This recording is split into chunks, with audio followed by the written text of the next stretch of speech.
Welcome to Tales, Tunes, and Tomfoolery starring Jerry Springer, along with Gene Galvin and me. I'm Megan Hills. We're recorded live in front of a brilliant studio audience at the Folk School Coffee Parlor in Ludlow, Kentucky. My daddy came home.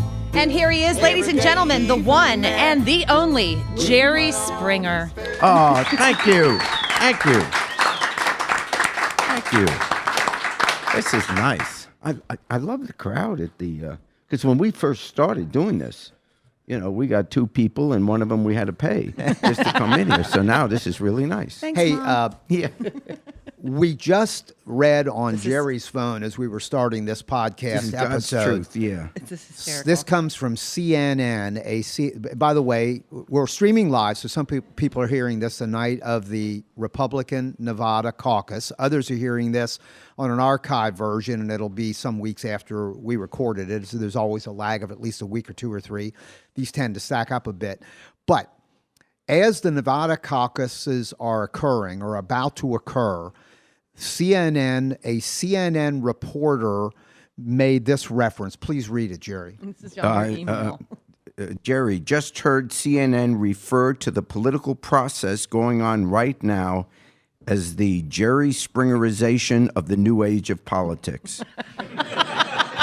Just thought I'd share it. Oh, I am so proud. I am so proud. Wow. And you know, what a legacy. How hot is hell? yeah, really. Because I burn real easy. I'm very light. I'm very light complected. You can't see it here on the podcast. Very but, fragile. Oh, am I going to burn? And Megan, you know this. I've told you this story because you're much younger than Jerry and me. But I've been cultivating this friendship since, 1970, 1969. And my first wife, Bonnie, who's here tonight in the audience, and she would say, Gene. You and Micki are doing really well with this podcast. So You're both going to be single here real soon if you don't watch it. she's like, Gene, you sure you want to stay with this? And I said, Bonnie, one day that dog's going to hunt. He's going to be rich. He is going to What's be the return rich. on investment in this guy? And by What God. is his ROI? Just to make that point, Megan, and you've seen this too, and your friendship, because the three of us have all become really good friends in doing this, and that's one of the reasons why we love doing this, is so we were in New York City, Megan, a couple weekends ago. Jerry, who, by the way, is just a good guy, and he's very generous with his wealth. And so Bonnie and I joined Jerry and his wife, Micki. We go to New York. We've been doing it for a bunch of years, right, Jerry? That's right, the I don't birthday know, trip. 30 years or Yeah. so or something. Great fun. So anyway, this is what pisses me off, is that the people who need the help the most, Megan, are not the ones who get it. That would be you and me. I was going to say, you're referring to yourself in this. It'd be aren't you? really Yeah, nice yeah. to be comped sometime. It would be. It would And, be. and by the way, I do ads well. for the Ludlow City Bus Company, so I'm not like I'm nobody. I mean, I'm saying. Pretty big deal here in Ludlow. Yeah. Anyway, we're in this restaurant called Catch. Oh, yeah. Is that a cool place, Jerry? Yeah, it really is. It's in And, the meatpacking district of New York. Oh, yeah. Down It's lower so Manhattan. cool. It's great. very It really cool. was. So we're in there, and God bless them, and it's a real youthful place, and it's loaded with all these young chefs. There wasn't anyone within 40 years. No, of us. there wasn't. It really was depressing. No.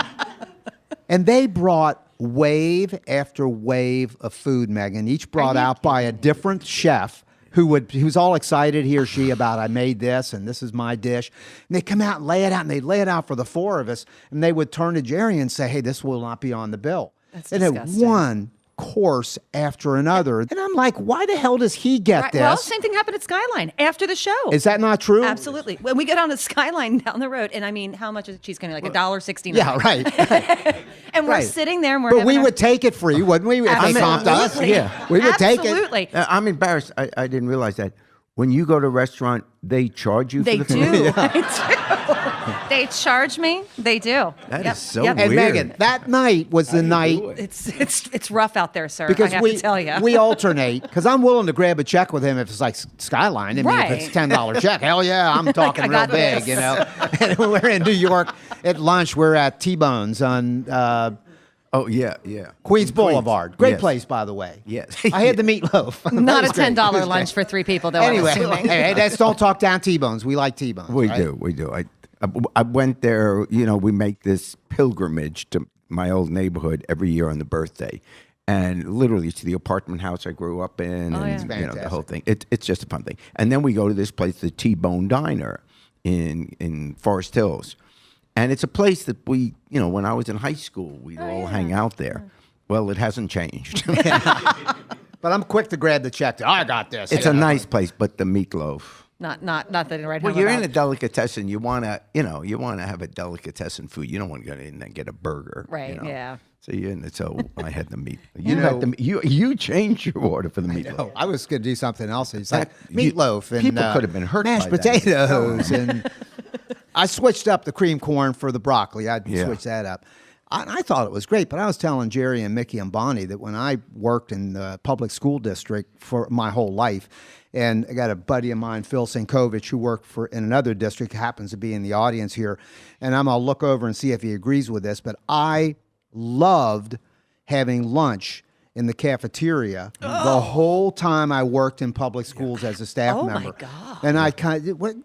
It was good. I mean, it was cheap food, and it was real salty. I'm with you. Yeah. It was like it really kind of barked. It was good food. Yeah. T-bones was a little bit like that. Felt That like meatloaf. cafeteria food. Yeah. And if Back that's it- not an endorsement, I don't know what it Really? is. Jeez, Pete.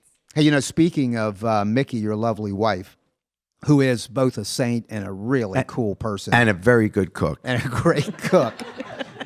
Hey, tell Sorry, us the story. I've already told the story of how I met my wife on this podcast I did. How did you meet Micki? Well, the quick answer is a blind date, but here's how it happened. I'd come to Cincinnati between my second and third year of law school. I was in law school at Northwestern University in Chicago, and major law firms around the country would come to Northwestern and interview second-year students to see who they would offer a job to for an internship and for the summer, and then if they liked your work with the internship, then they would offer you a job when you graduated. So I don't know where I get this interview with the firm at the time was called Frost & Jacobs, a big corporate firm in Cincinnati, and they came out there and they offered me the summer internship. And truthfully, I hadn't heard much about Cincinnati. I was raised in New York, and I knew Cincinnati lost to the Yankees in the '61 series. But other than that, I didn't know much about it. But I figured it's a summer job, and why not? So I came here and practiced during the summer, and it was just wonderful. I fell in love with Cincinnati, and I had a girlfriend, and that was all great. Yeah, how did that happen? And anyway, so then I go back for my senior year, and during the senior year, we just broke apart, not over any fight or anything, but she wised up and found another guy and married this guy. Now, I go to work, when I graduate, I go to work for Bobby Kennedy, and then, of course, he's killed. I bum around in New York for a while, and then I realized I had to make a living. So I took the Ohio bar, passed it, and came back out to Cincinnati. Now, it is June of 1969. I moved back to Cincinnati, and I start working that first week. The first week I'm there at the law office downtown on a Friday afternoon, the phone rings, and the guy on the phone is her husband, the ex-girlfriend's husband. Real nice guy, worked at Procter & Gamble. He says, "Hi, Jer, welcome to the city." Everything, we were all friendly. And he says, I'm working here at Procter & Gamble. There are a lot of young ladies here. Back then, we called them girls, obviously politically incorrect, but anyway, he says there's a nice girls here. Would you like me to fix you up? Well, hell yeah. I'm 20. I'm 24 years old. I'm a young attorney, new in town. I just had my new car, which was a little 850 Spider, a convertible. It was a piece of tin, but if you remember, a Fiat. Fiat. The Stands Fiat for 850. Fix It Again, Tony. Yeah. Fix it again. Which is the name of Micki's sister. Yeah. Oh, it was, but it looked great. And what did I know about cars? I said, this is great. So he says, I'll put this girl on the phone. And I talked to her, and she seemed real nice. I said, would you like to go to dinner tonight? Yeah, well, I'll tell you what, and when I get out of work, I'll pick you up in front of Procter & Gamble. We'll go to eat. So I'm getting all excited. I pick her up right in front of Procter & Gamble, and we go down I-75. If you know the area in Cincinnati, it's the big interstate that runs through it. And we go down the interstate. I'm going 70 miles an hour. The top's down. It's a beautiful June evening. I'm feeling on top of the world. A very pretty girl next to me. You know, how cool could I be? All of a sudden, she turns to me and she throws up all over me. She meant... Are you for real? She threw up on you. There is no embellishment in this story. She meant to turn to say, could you pull over? I'm not feeling well. Mistimed it. Yeah. And the top's down. Yeah. Oh my God. And I'm going down Can you the inside picture and I it, go, Megan? wow! And I'm sure you handled it like a gentleman. And I pulled over on the shoulder quickly, and she is huddled down on the floor. Oh, that poor you can thing. imagine how humiliating it was for her. Oh, that poor you know, thing. I would So cry. I immediately, obviously, I felt sorry for her. That's okay. You know, you don't have to cry. This is fine. And This so I happens on all said, dates. To me all the time. This is normal. It's normal. so I said, why don't I take you home? Because, I'll just take you. I didn't kiss her goodnight. Yeah. So I take her home. Now it's the next Friday. It's the afternoon. And the secretary, buzzes the office. And I'm at work there, and I pick it up, and there's a call for you. And this is the conversation, word for word. Jerry? Yeah. And this is the guy. This is Lee. Don't hang up. I swear to God. I got another one. And the other one turned out to be Micki. Oh, that's a great. And then I took her out that night. And when Micki got on the phone, my first question, I said, what did you have for lunch? She couldn't understand why I was. Now tell one. And Katie, our daughter, to this day says, but for a bad lunch, she wouldn't be here.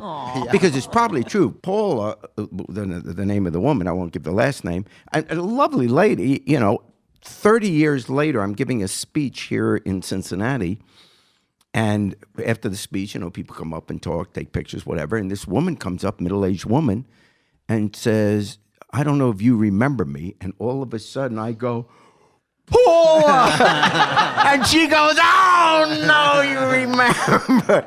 Well, she's married. She has 3 children. She says, I can never tell my children how I know you. Vomited all over the guy. We need to get her on. We need to Yes, get we her on do. this podcast. And find out the real reason for the vomit. Hey, before we move on, just tell one last thing, because I like people to get a true insight into what kind of a classy person you are. The first, so you just told us how you met Micki, and Bonnie and I know Micki, and she's just we She love really her. is. So you on your first date with Micki on this blind date Yes. took her to your apartment and you fixed dinner for her. It wasn't True? the first. It wasn't the first night. It was about 3 dates in. But how cool is that What did that you you make? brought her to your apartment and you fixed her dinner? Well, True? well, I kind of. So what did you fix her? Well, I lived at this upstairs on Harrison Avenue. This little West two- side of Cincinnati. Yeah, yep. 2-room apartment. And I don't know how to cook, so I bought this Swanson TV dinner. You think that's easy? You got to pull back the muffin. You got to Yeah. pull back 'Cause if the you don't, You made foil that for a so date, that you for don't real? get the muffin. And I put it in the oven. I got it out just in time, and I had a wicker plate because I didn't have any silverware. And I dumped it. Oh my God. The content on the plate, and we had ho-hos for dessert. She married you. And she still married me. Yeah. But honestly, I That's didn't really even think it was cute. funny. I thought, oh, this is cool. This is legit. This is what I ate. By the way, I relate to this totally. We ate TV dinners back then. And, and the I one didn't know that how I to cook. really liked, and I was think the over the effort. years you may have mentioned this is the one you served, so I respect your taste on this too. The meatloaf. I can tell you what it is: meatloaf, mashed potatoes, peas, and that applesauce, yeah. muffin thing that Oh, rises yeah. up. Oh. That's a killer meal. Yeah. If I somebody also- doesn't like that, Yeah. then maybe you got to keep looking. I because also liked the chicken parmesan. That was a good one. Yeah, Are that we was a absolutely good one. we're Yeah, talking that about cheese this? stuck together a little bit Yeah. We're much talking for about me. this but for real. Now, when Micki still doesn't cook that, she cooks great. I can't say What were it you going to say, again. Jerry? I just keep I know you repeating the wanted same to. joke. Go ahead. No. Yeah, I know. Hey, No, she said she wanted to go on vacation. she really? And I said, where? She says, I'd like to go someplace we've never been. I said, try the kitchen. Stop. That's just a Whoa, joke. it's a joke. No. She, that's rough. she wanted a watch for Christmas. I said, why? There's a clock on the stove. Oh my God. These are all horrible jokes. Yeah, these are all. On the Which is internet, why I these would don't be tell under them. cooking jokes. Yeah, that's where you find these. We're gonna get rid of those too. Yeah. We're gonna get rid of those. Hey, Donald Trump, boy, isn't this interesting? Now, again, we're Speaking of streaming live. Some misogyny. people are hearing this, again, on the night of the Nevada caucuses. But, and we have been talking about this presidential cycle since we started this podcast. And it's so fascinating. And we have found ourselves, and I've heard you say it, Jerry, and I've never disagreed with you. Well, one thing you don't have to worry about is Donald Trump will not be nominated. Donald Trump will not be president. Well, now it's looking increasingly like he very well could get nominated. But I heard you spin a theory the other day that I'd love to have you share about what might happen at the Republican convention in Cleveland this summer. Can you talk about that? Here's my thought. First of all, I should start out like everyone who is a, quote, pundit should start out. No one knows what's going to happen. No one saw this coming, though we might have. We should have. But so no one knows. And tomorrow something happens and it's a totally different terrain. But I keep saying that Donald Trump will not be our next president. And I admit each week I get a little more nervous because, each week he seems to keep on going. However, so we don't know what's going to happen. I'm assuming let's assume that he doesn't self-destruct, like there isn't something that suddenly comes out, although it's hard to imagine with all the stuff that already is out. But let's assume there's just something that just finally gets people to say, he can't be president of the United States. Let him go back to The Apprentice, and all that, and I'll stay at his hotels, but he can't be president. Something happens. That's always the possibility. But let's assume it just continues. Every once in a while, he'll insult someone, but still be there. The process of choosing the Republican candidate for president is something which is working against him. The reason is, until March 15th, almost every single primary and the caucuses are proportional. So that even though Donald Trump keeps winning, he wins with 30-something%. He's nowhere near getting the 50%. In order to get the nomination, when they're in Cleveland this summer, the Republican, one of those candidates has to have 50% plus one, which comes out, I think, to 1,237 delegates. Right now, he's not on pace to be anywhere close to that, even winning every single primary. Because when he wins, he only wins 34%, or even less, 32 or whatever. So that's his first problem. Now, there are, starting March 15th, some states that start having winner take all. The problem is, two of those states, one is Florida. Well, you got Rubio that could possibly win there, and one is Ohio, and you got Kasich who could possibly win there. I'd say possibly because right now Trump is beating both of them.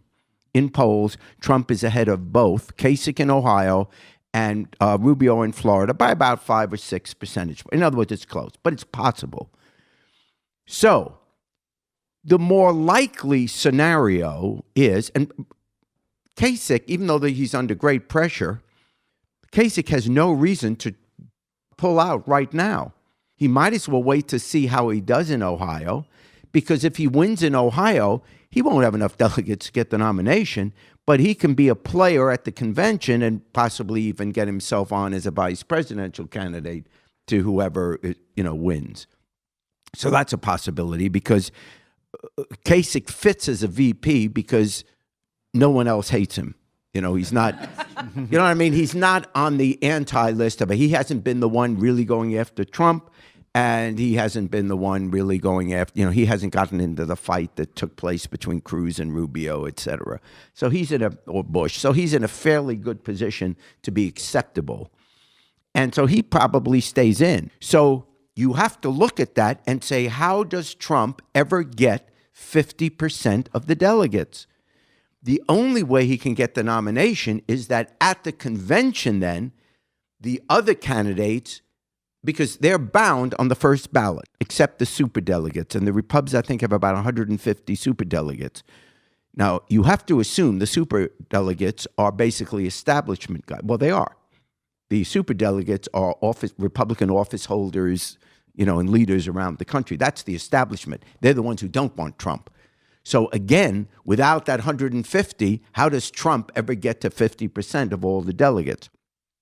So Trump's only way to get the nomination, unless everyone else drops out, is at the convention, even though he's under 50%, the delegates from the other candidates on the second ballot start moving away from the candidate they support, realizing they can't get it, and they join with Trump. It's not likely, because every poll shows that Trump is virtually no one's second choice. So for Trump to get the nomination, that would have to happen. Here's what is possible. The other candidates all get together with the establishment, and they put together the 50% of the delegates, and someone else is nominated. Either one of the guys currently running, like Kasich, or I don't see anyone else now that Bush is out, or they could pick someone who hasn't. They could go, though I don't see it happening, to a Romney or even to a Ryan. Pick someone that is acceptable to various wings of the party. That's possible. But here's the point. Any effort to stop Trump from getting the nomination, if he in fact has more delegates than any other candidate, even though he doesn't have 50%, I'm telling you, the Trump people will walk. I'm not talking about the people at the convention. I'm saying Trump supporters around the country. Remember, the whole basis of their campaign is they hate the establishment.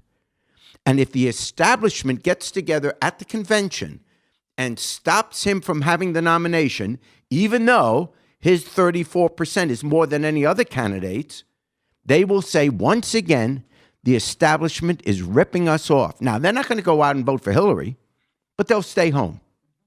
And Hillary will be the next president. So the Republicans are in real trouble. If they work too hard to stop Trump, they will lose his supporters and lose the general election. If they don't stop Trump, the American people will stop them from winning, and the other Republican candidates on tickets around the country in moderate states will be in great trouble with Trump at the head of the ticket. Because it's hard to look at the map and see how Trump gets elected in a general election. Remember, he's getting 34%, but he's getting 34% of Republicans. You don't get elected president of the United States unless you get every Republican vote and a majority of the independent vote. And even that makes it close. The electoral map is such today that it's very hard for a Republican to be elected president anymore. The demographics has changed. Now, the Republicans can control the Senate, and they can control the House because of the way gerrymandering, the way the lines are drawn, and they control the state houses, and they win election in off-presidential years. But the people who show up in presidential years represent the demographics of the entire country. And the country has changed. 5 of the last 6 presidential elections, more people voted for the Democrat than the Republican.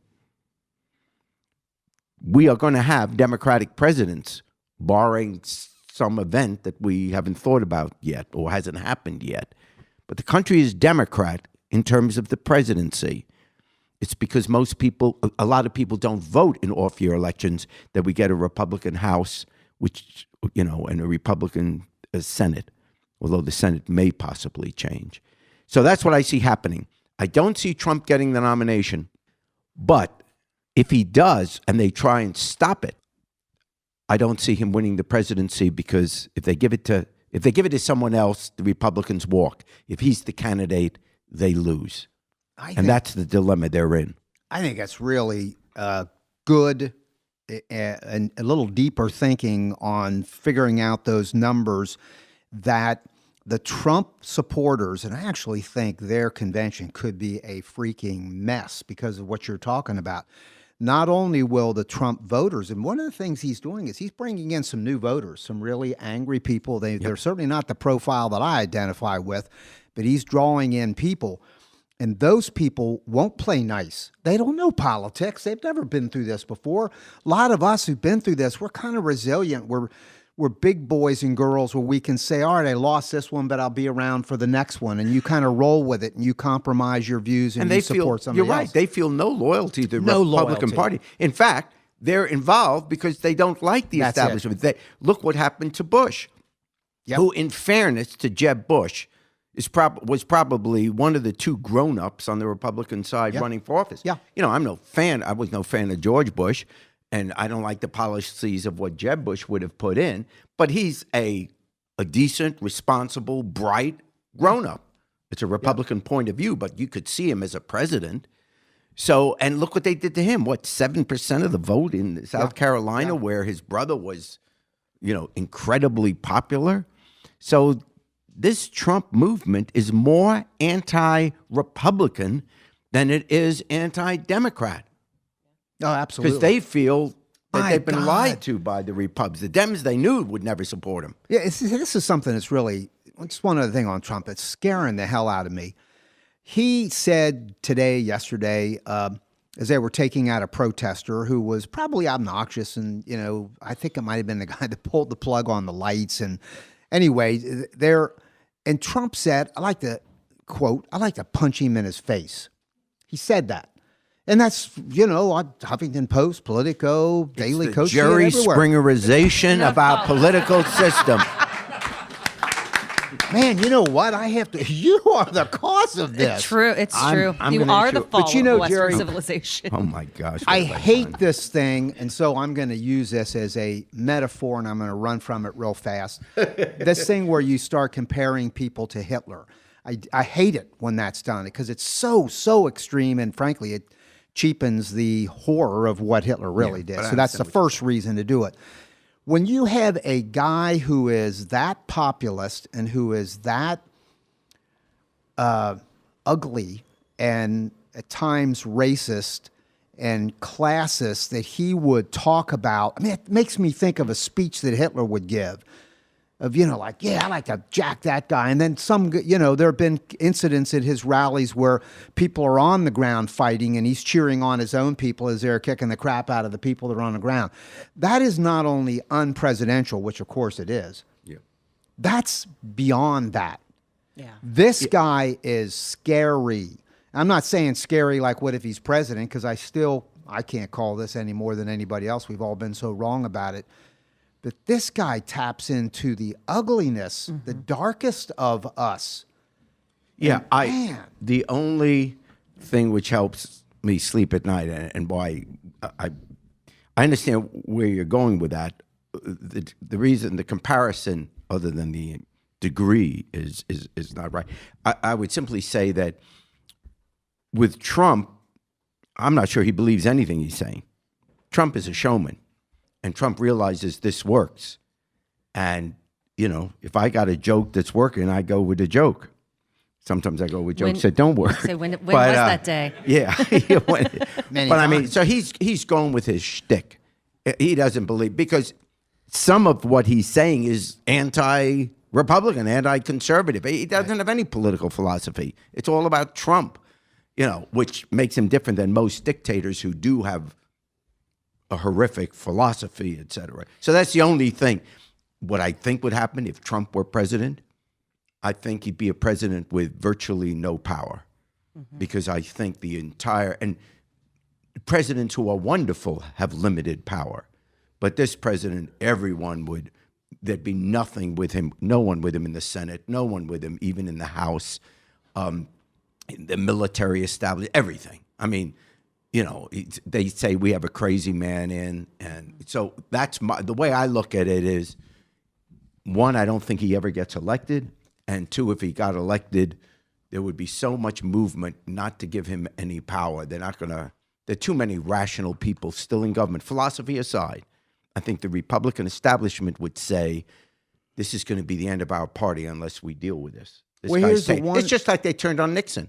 At some point, you say, it's how the Democrats turned on Lyndon Johnson. Yeah. I mean, good people do rise up when you get someone who is so extreme.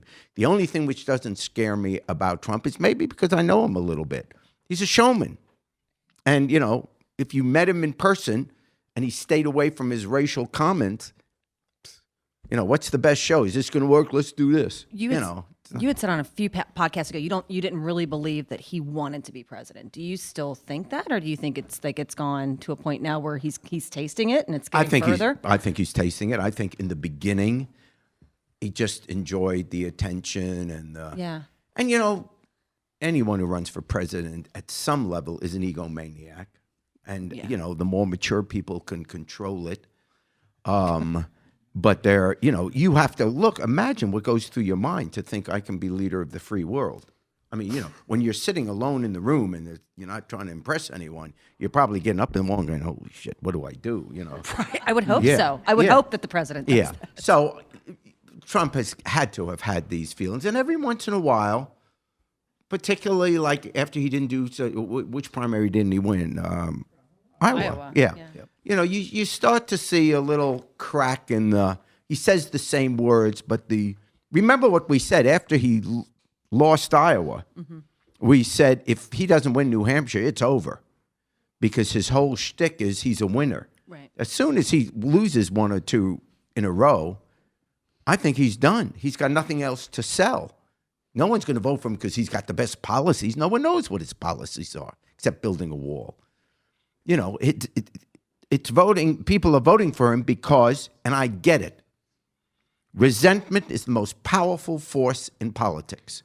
When you think people are looking down at you or giving you a rough deal, you just want someone that's going to fight back, and you don't care what his issues are. It's, damn, the big guy, we're getting him. You go. It's like, I used this example before. You're a kid in class when you're a young kid in junior high, and there's a kid in the back of the room saying all sorts of horrible things to the teacher or whatever. That's not the right thing to do, but you're enjoying it because someone's giving it to you're cheering that kid on under your breath. Yeah, tell her.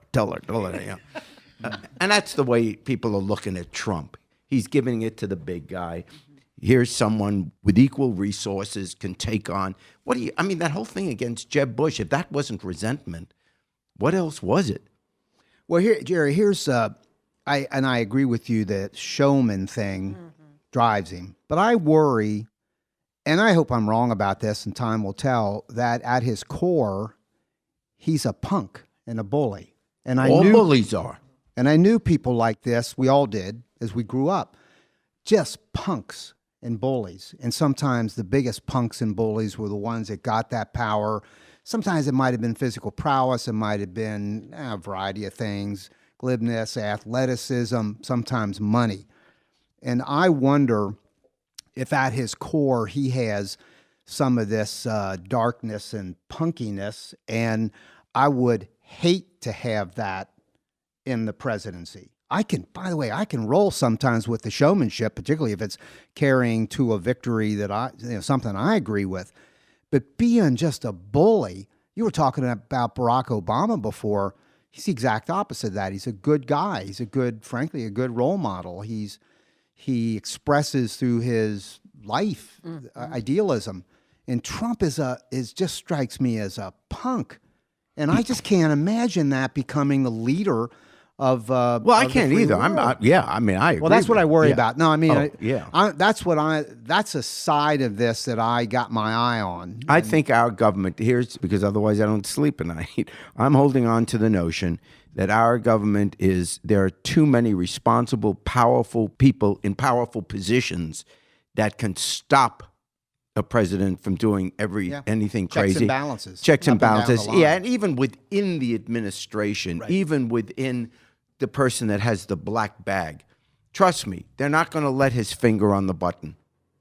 There's going to be some private meeting, someplace, where the guy holding the bag will be told by the military, just make sure you call us before you hand him the bag or something. I don't know. Text it's not, us. you just got, there are too many responsible people, and you see it. You see it in some really top professional people in any administration. Someone that finally says, no, we're not going to do that. So you can make mistakes in policy, but they're not going to let him go crazy. And frankly, he's going to have to rely on advisors because he doesn't know anything about it. And that's not like a slam on him. My slam on him is that he has so little respect for America that he's running. In other words, there's some people, I would never say, if you're sick, let me operate on you. I would say, I don't know anything about that. I shouldn't do it. Hey, and he should say that. He doesn't know how to run a country. Let me throw one other worry to you and see, and then because we've got Mark Utley coming up with some great music. And when I referenced that thing before about the comment he made about I'd like to punch the guy in the face, and he's done that at other rallies where he's kind of egged on his own people. Here's what I also worry about. If that guy keeps evolving and getting more power as a candidate, I'm worried about what could happen in America where big pockets of people hear that, start setting up their sides, and you now start to have unrest in America because he's representing one attitude towards Muslims, towards African Americans, towards Hispanic Latinos. And then those people are going to have their feelings and their emotions, and you could then have unrest in America precipitated by the guy that's running for president. That scares me. That it feeds, that it can grow that. They're not going to let, that's why I keep thinking they're not going to let him get the nomination. They'll bite the bullet. They'll say, okay, we'll take a loss in this presidential election. We'll come back 4 years from now. We'll try to beat Hillary next time around. And both parties have done that. We had that, I love George McGovern, but I don't know what I was thinking. America wasn't going to vote for McGovern. And we took a bath. And frankly, we took a bath for a bunch of years. The only thing that saved us was the Democratic Party at the time was Watergate. Yep. But I mean, that happens. And it happens throughout history. From one party to the next party, something goes wrong. But I think responsible people, I got to think that. Sure. I'm not going to let an amateur, say what you want about Barack Obama. He's invariably going to be the one, if not the smartest person in the room. So whatever it is, you knew he would make good judgments. It was going to be rational. He wasn't going to go off the deep end. He was going to think, if anything, people get upset with him because he's not acting quickly enough. But he's thinking it all through. Trump doesn't have that temperament. It is the exact wrong temperament to have as president of the United States, someone that you can get under their skin. Geez, that'll be awful. But I don't think that our government is going to permit that to happen. Presidents are not that powerful. They're really not. See how it plays out. He'll win Nevada tonight, and he's, like we say, he's running ahead in polls and places that are coming up in the next. He's doing great with the polls, but he's not doing well with the Czechoslovakians. We couldn't go a whole podcast, could we? If we could call Mark forward, we're going to do some music. Mark's coming in as we speak. And let me introduce Mark Utley. I hope I'm pronouncing the last name correctly. I am. All right. And Mark, by the way, he's been doing music for a while, which makes him good. And he comes from Evansville, Indiana, but he's also been around the Cincinnati area for a while. He's got an album out. His latest one is called Bulletville.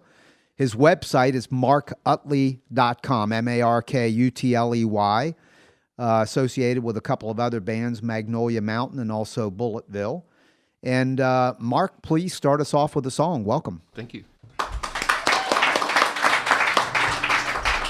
All right, I'm going to try to clear out a little bit of the Donald Trump that's hanging over this room. So. Thank you, sir.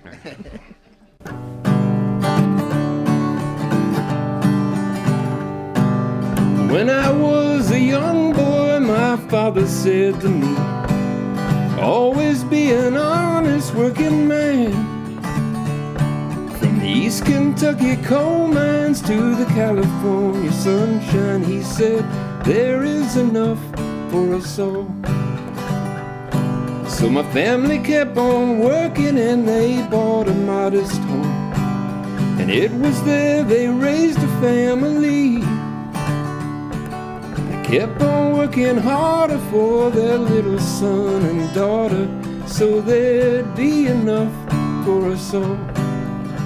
There is enough for us all. From the gleaming midnight cities to the humble family farm, there is enough for us all. Brothers, there is enough for us all. But now that I am older with a family of my own, I wonder if my father's dream is gone.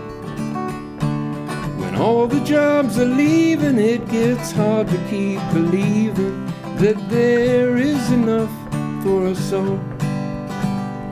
For the bounty of our nation has been squandered by our greed. There are no checks upon our appetites. Deaf to other sorrows, living like there's no tomorrow. But there is enough for us all. There is enough for us all. From the Colorado mountains to the hills of Ohio, there is enough for us all. Sisters, there is enough for us all. Oh, my brothers and my sisters, won't you listen to my song? Live simply so that all may simply live. Don't let your souls be bought and sold because you have forgotten that there is enough for us all. There is enough for us all. From the mighty Mississippi to the halls of Washington, there is enough for us all. Brothers, there is enough for us all. Oh, sisters, there is enough for us all. Oh, people, there is enough for us all.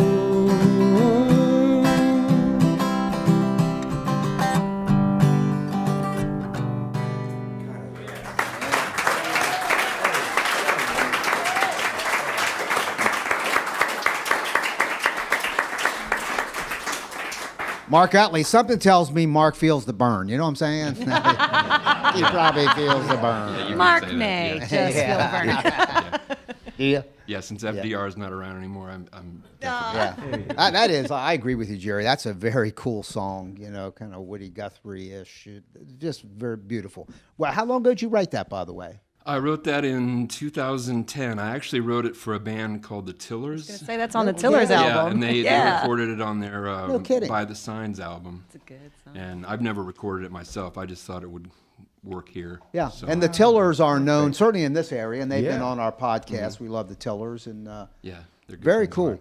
Hey, help us out by taking us out on Irene Goodnight and let Jerry Springer sing a verse with I'll you. wear the word. Does he have his lyrics? Yeah, he's pulling up his lyrics here. He's I'm freaking gonna out. stab you. He doesn't. No, no, that's he not doesn't it. have them. He doesn't have them. Well, how could it be missing? Well, I don't know. Well, we'll sing them for you. Got it. He's got it. Thank All right, whenever you're I ready, have Mark. it laminated for you.